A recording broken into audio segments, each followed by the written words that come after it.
ഈ ഒരു സംഭവത്തെക്കുറിച്ച് നമ്മുടെ പത്രവാർത്താ മാധ്യമങ്ങളൊന്നും അറിഞ്ഞ മട്ടേയില്ല.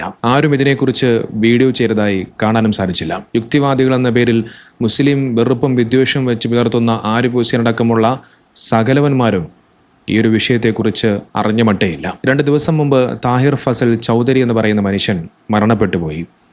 ആഹാ, താഹിർ ഫസൽ സംഘികളുടെയും ക്രിസംഘികളുടെയും ഭാഷയിൽ പറഞ്ഞാൽ നല്ല ഒന്നാന്തരം തീവ്രവാദി, നല്ല ഒന്നാന്തരം സുഡാപ്പി. ആ പേര് തന്നെ മുസ്ലിം പേരാണ്. ഇനി പ്രത്യേകിച്ച് പറയേണ്ട ആവശ്യമില്ല. മുസ്ലിം പേരുണ്ടായാൽ മതി.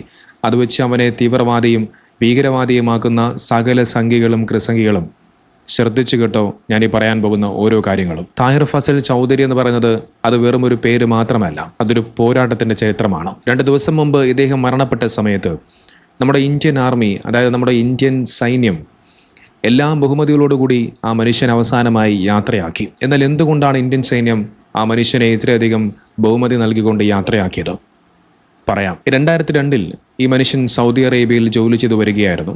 വളരെയധികം സമാധാനത്തോടുകൂടി അദ്ദേഹം ആ ജോലി ചെയ്തു വരുന്ന സമയത്ത് ഇദ്ദേഹത്തിൻ്റെ കാതുകളിലേക്ക് ഒരു വാർത്ത എത്തുകയാണ്. ഇദ്ദേഹത്തിൻ്റെ സഹോദരൻ ഹാജി മുഹമ്മദ് ആരിഫിനെ അവിടുത്തെ തീവ്രവാദികൾ കൊലപ്പെടുത്തി എന്നുള്ള വാർത്ത. പക്ഷേ ആ വാർത്ത അദ്ദേഹത്തെ തളർത്തുകയല്ല ചെയ്തത്, നേരെ മറിച്ച് ആ മനുഷ്യനെ ഉണർത്തുകയാണ് ചെയ്തത്. ആ നിമിഷം അദ്ദേഹം തൻ്റെ സൗദിയിലുള്ള ജോലിയെല്ലാം ഉപേക്ഷിച്ചുകൊണ്ട് അദ്ദേഹം നാട്ടിലേക്ക് മടങ്ങുകയാണ്. തൻ്റെ സഹോദരൻ്റെ മരണത്തിന് പ്രതികാരം ചെയ്യുമെന്നും തൻ്റെ മണ്ണിൽ നിന്ന് ഭീകരത തുടച്ചു നീക്കുമെന്നും ആ മനുഷ്യൻ അന്ന് മനസ്സിലുറപ്പിച്ചു. അത് വെറുമൊരു വാക്കായിരുന്നില്ല, നേരെ മറിച്ച് അതൊരു പോരാട്ടത്തിൻ്റെ തുടക്കമായിരുന്നു. നാട്ടിലെത്തിയ ആ മനുഷ്യൻ വെറുതെ ഇരുന്നില്ല. പ്രാദേശിക യുവാക്കളെ കൂട്ടി പീർ പഞ്ചാൽ സ്കൗട്ട്സ് എന്നൊരു സംഘമുണ്ടാക്കി. മറ്റാരിൽ നിന്നും ഒരു ചില്ലിക്കാശ് പോലും വാങ്ങാതെ സ്വന്തം കയ്യിൽ നിന്നും പണമെടുത്താണ് ആ മനുഷ്യൻ ഇതിനെല്ലാം തുടക്കമിട്ടത്. പിന്നീട് ഇന്ത്യൻ ആർമിയുടെ 9 പാരാ SF-നും 16 RR-നുമൊപ്പം അദ്ദേഹം കൈകോർത്തു. ഓപ്പറേഷൻ സർപ്പ് വിനാശിൽ അദ്ദേഹം വഹിച്ച പങ്കെന്ന് പറയുന്നത് വാക്കുകൾക്കപ്പുറമാണ്. കാടും മലയും കാണാപ്പാടമായ താഹിർ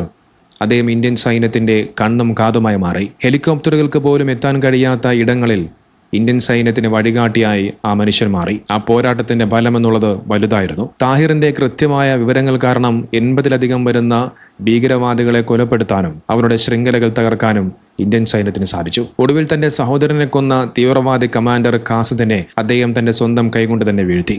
ആ ഭീകരൻ്റെ കയ്യിലുണ്ടായിരുന്ന AK-47 തോക്ക് ഒരു യുദ്ധസ്മാരകമായി ജീവിതകാലം മുഴുവനും ആ മനുഷ്യൻ കൂടെ കരുതുകയാണ്. ബഹദൂർ ഹിൽ കാക്ക എന്നായിരുന്നു ആ മനുഷ്യനെ അവിടെയുള്ള നാട്ടുകാർ വിളിച്ചിരുന്നത്. നോക്കൂ, ഇതാണ് യഥാർത്ഥ മുസൽമാനും അതോടൊപ്പം ഇസ്ലാമിൻ്റെ പേരിൽ വേഷം കെട്ടി നടക്കുന്ന, മുസ്ലിം എന്ന പേര് നടക്കുന്ന തീവ്രവാദികളായ മനുഷ്യർ തമ്മിലുള്ള വ്യത്യാസം. കശ്മീരിലെ പഹൽഗാമിൽ പാകിസ്ഥാനിലെ ഭീകരവാദികൾ നമ്മുടെ രാജ്യത്തേക്ക് നുഴഞ്ഞു കയറി ഇന്ത്യയിലെ നമ്മുടെ പ്രിയപ്പെട്ട സഹോദരങ്ങളെ വെടിവെച്ച് കൊലപ്പെടുത്തുമ്പോൾ ഒരു പാകിസ്ഥാൻ ഭീകരവാദിയുടെ തോക്ക് പിടിച്ചു വാങ്ങി നമ്മുടെ പ്രിയപ്പെട്ട ഇന്ത്യയിലെ സഹോദരങ്ങളെ രക്ഷിക്കാൻ പുറപ്പെട്ട ഒരു മുസ്ലിമായ ചെറുപ്പക്കാരൻ മരണപ്പെട്ടത് നിങ്ങളെല്ലാവരും അറിഞ്ഞു കാണും. ഇതൊന്നും നമ്മുടെ നാട്ടിലെ വർഗീയതയും വിദ്വേഷം കൊണ്ട് ജീവിക്കുന്ന സംഘികളും ക്രിസംഘികളും തിരിച്ചറിയുകയില്ല. അവന്മാരെ സംബന്ധിച്ചിടത്തോളം മുസ്ലിമാണോ എങ്കിൽ അവൻ തീവ്രവാദിയാണ്, അവൻ ഭീകരവാദിയാണ്. നോക്കിക്കഴിഞ്ഞ കുറേ കാലങ്ങളായി വാർത്താമാധ്യമങ്ങളിലൂടെ കണ്ട വാർത്തകൾ നിങ്ങളെല്ലാവരും കേട്ടതല്ലേ? നിസ്സാരം പണത്തിനും പെണ്ണിനും വേണ്ടി രാജ്യത്തിൻ്റെ രഹസ്യ വിവരങ്ങൾ പാകിസ്ഥാന് ചോർത്തിക്കൊടുത്ത എത്ര സംഘികളെയാണ് ഇവിടുത്തെ പോലീസ് പിടികൂടിയത്. എന്നിട്ട് പറയുന്നു മുസ്ലിമീങ്ങൾ രാജ്യദ്രോഹികളാണെന്ന്. നീയൊന്നും രാജ്യസ്നേഹം മുസ്ലിമീങ്ങളെ പഠിപ്പിക്കേണ്ടതില്ല.